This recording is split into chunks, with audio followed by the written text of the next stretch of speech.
Easily recognizable to anyone who is a fan of the classic Fallout games, Frank Horrigan is by far one of the most scary and intimidating characters we've ever had in a Fallout game. Since I've been getting into the classics again myself, I figured I would pay a little homage to him and ask if I could go through and beat Fallout New Vegas while playing as Frank Horrigan.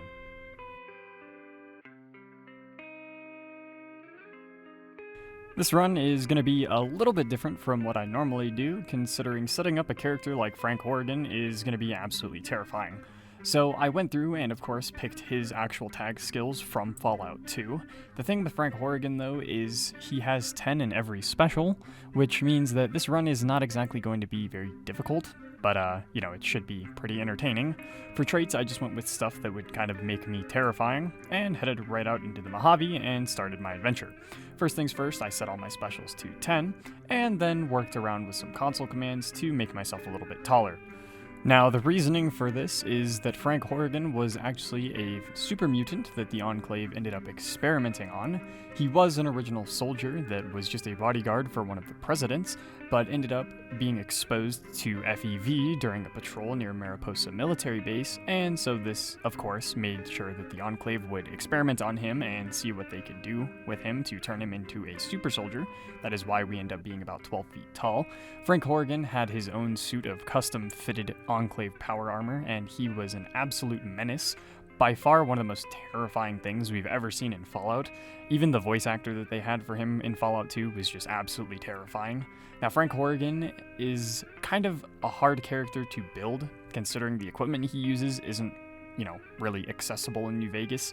He used melee weapons, which was basically a big-ass sword that he had on his arm, as well as a unique plasma rifle. Back in Fallout 2, the plasma rifle was basically the plasma caster, though, so we're going to be using the plasma caster for this run, and I'm going to be going ahead and searching for the Enclave Remnant's power armor, since that's about as close as I can get to Frank Horrigan without just going and getting custom modded armor or something similar, so that's what we're going to be doing for this run. Of course, the first piece of the Enclave Remnant armor is in a cave filled with cazadors, which was not a fun experience for me to deal with. It took me about 20 minutes to get the piece from there, and then I just headed off towards the strip. Considering all I had at this point was a melee weapon, I figured that I would just go ahead and pick up the plasma caster, since it's a pretty easy thing to grab. There's one just chilling in the Silver Rush that I can go pick up and start using for the run. Now, I'm not going to be using anything else. Technically, there are, multiple different instances of Frank using different weapons and stuff, but I think just for the sake of this, I'm going to use what he is using in the boss fight during Fallout 2, which is, of course, his in-game boss-level plasma rifle. It's not obtainable without glitches as far as I'm aware in Fallout 2, but we'll just go ahead and say that it's a plasma caster for the sake of simplicity, and considering I'm playing as a psychotic super mutant that absolutely views everyone as a mutant and an enemy of the Enclave, I figured I would just kind of go on a murderous rampage and kind of kill anyone that got in my way while I was on my way over to Deathclaw Promontory to get the other piece of Enclave Remnant armor. This was not going to be a fun experience, considering I was like level 6 by the time I got there, and I was not really prepared for the amount of Deathclaws that were there. It's been probably 3 or 4 years since I've been to this place in an actual playthrough. Like, I don't think I ever go here on my own, mostly because I don't use power armor personally whenever I play through New Vegas, just casually. So it was kind of scary when I got here, and I was expecting maybe 10, 15 Deathclaws, just a slightly harder Quarry Junction or something. Yeah, no, I got here with like 700 plasma ammo, and by the time I left, I had next to no supplies. I was running out of stims, I was running out of ammo, I ate up pretty much all of my weapon repair kits that I had. There were so many Deathclaws here, it was actually mind-boggling to me. But on the bright side, I did actually end up getting a super big amount of XP from this place. The Deathclaws are, of course, worth a ton of XP because they're Deathclaws, so this place was actually really, really nice for some early levels. See, the thing is, there's supposed to be Enclave Remnant power armor right there, where I was, walking up against the cliffside. But considering I have a mod installed that adds about 300 new locations to New Vegas, there's an abandoned Enclave base here. It actually has lore and stuff, which I thought was really cool. They apparently were experimenting on Deathclaws in here, and it got out of control, and none of the soldiers could really do anything. So that's why there's just an absolute shit ton of Deathclaws in here, and I did just kind of run around for a while, kill things, loot. I ended up finding my armor that I needed, and went back to start stocking up on supplies. Now, of course, if I was actually just purely Frank Horrigan for this run, I would be killing basically everyone. I would be wiping out anyone because he basically viewed anyone who wasn't part of the Enclave, and again, even people that were part of the Enclave, as just subhuman lower life forms that didn't deserve life. But I kind of can't do this on this run, considering I need certain NPCs to be alive. I need, access to shops and stuff for ammo. But of course, this isn't going to stop me from going on my typical murderous rampages and clearing out places like the Kings, because everyone here deserves to die regardless. I figured after I was done here and made it to the strip that the only ending that really made sense for me to do on this playthrough was Yes Man, because obviously Frank wouldn't support anyone that isn't the Enclave.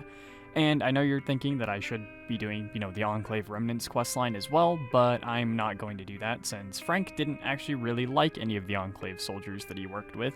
He would mostly just kill them or terrify them so bad that they didn't ever want to work with him ever again. So I'm just going to use that as a reason to not do that questline because I'm lazy. But, we're going to just move past that and go to the tops and start killing everyone inside. Again, another murderous rampage. This is kind of similar to my Kill Everything run and my Raider run, but, this time I'm just a massive giant man in power armor with a plasma caster that just terrifies everyone. Except, the plasma caster was the plasma rifle in Fallout 2. You know what? The guns are just extremely confusing. If you go back and play the old Fallouts, it's so weird, man. I love all the weapons, though. They're fantastic. Next up, of course, is going to the Lucky 38 and killing Mr. House, since I obviously need to for the main questline. I figured, instead of me just running to his little elevator and going down and killing him like I normally do, I remembered that I am a massive man in power armor, and I can just, kill all the Securitrons in there for easy XP. I also just went on a murderous rampage as soon as I left as well. I killed all the Securitrons outside, I killed a bunch of the NCR troopers, I killed the civilians, killed basically everybody in the strip. Obviously, I'm not going to come back and kill them all again when they respawn, just because that's, kind of a waste. And there's not really a point, because in my mind, once they die once, the respawns don't count. Next thing on the list was going to the White Gloves and dealing with all of them. Nothing here was really challenging except the plasma caster having really bad accuracy. Honestly, that's the main issue I have with this gun, is I feel like anything over like 30 feet and this thing just kind of sucks. Like, the accuracy is just not great. I mean, I miss point blank shots with it as well. I don't know if it's just the plasma caster itself or if it's something to do with a mod. I'm not entirely sure. But the plasma caster, I really have never liked this thing in New Vegas. I don't know why.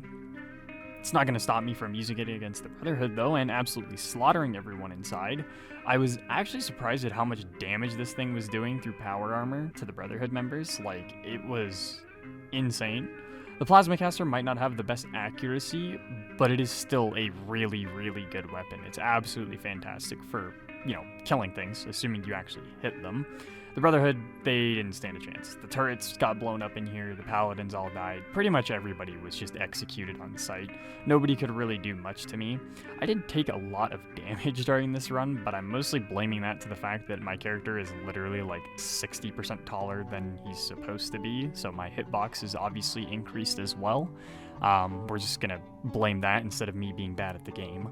I went and just kind of killed everybody in Good Springs. I figured it was time, I've used this place pretty much as I would need, and I was stocked up on basically everything else that I would need for the run, so everyone there was pretty much free game to die. I then went back to the tops because I couldn't find Yes Man. I then spent about 30 minutes troubleshooting, trying to get him to just spawn in so that I could, continue the game. But for some reason, the game just neglected to spawn him.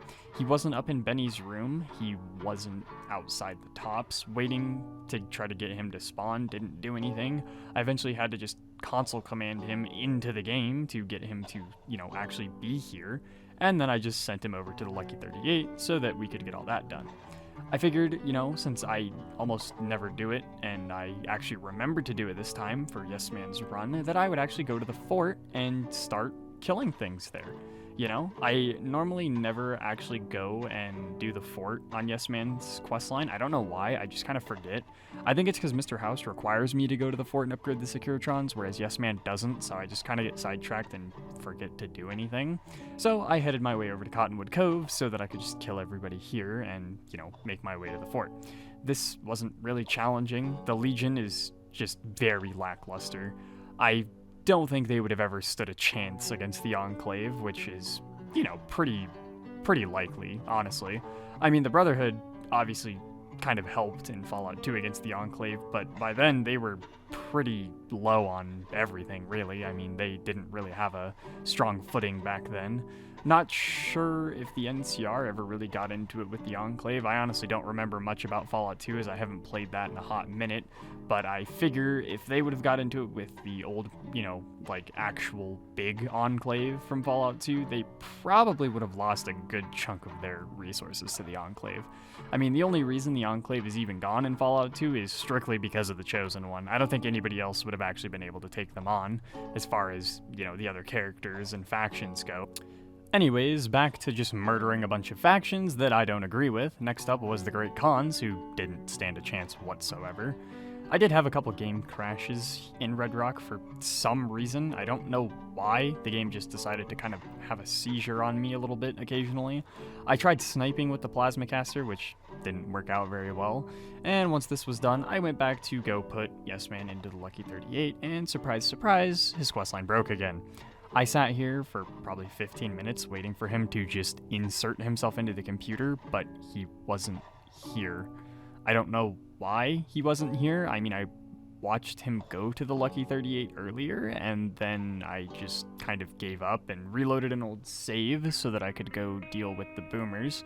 I forgot to deal with them earlier. I honestly don't even remember dealing with them at all. I'm not sure why I didn't deal with them earlier. I just kind of skipped over them. I guess I just kind of spaced it. Usually I deal with the boomers first and the Brotherhood last typically, but I think since I was just so overpowered this run, I went and did the Brotherhood early, and in my brain I was just like, yes, the Brotherhood is done. I am now done with all the factions. So, to make up for this, and while I was just trying to rack my head for ideas on fixing Yes Man, I went and cleared out the entirety of Camp McCarran and killed basically everyone so that I could get more free stuff and XP.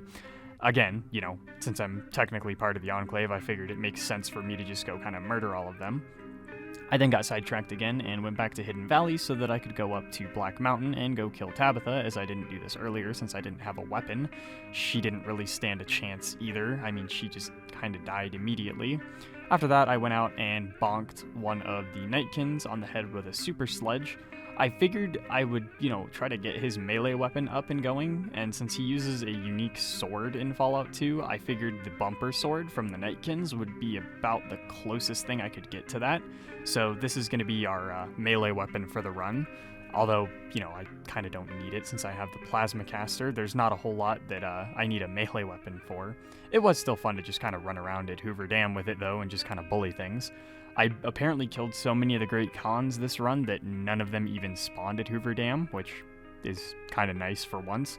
I swear, every time I wipe out the Great Khans, they always just pop up at Hoover Dam anyways. It's like, no, I'm pretty sure I killed all of you and your leadership. I don't know why there's still 8 of you here, but, we're gonna ignore that and move on because, Fallout. Anyways, once I was inside the dam, nobody really stood a chance. I mean, at this point I was so overpowered and high level compared to where I typically am during these runs that everyone was basically just getting melted immediately. The Legate just...